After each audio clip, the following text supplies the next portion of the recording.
Let's say you have a 2D game, but your characters are 3D.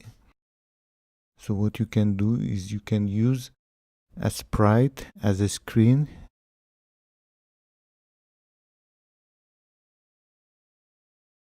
Like so. And then you create a viewport, specify its size, make sure it's flipped.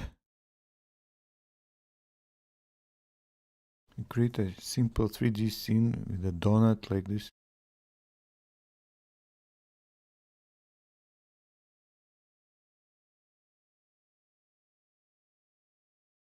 Inside your 2D scene, you add that 3D scene to the viewport and create a small script that will take the texture from the viewport and apply it to the screen sprite.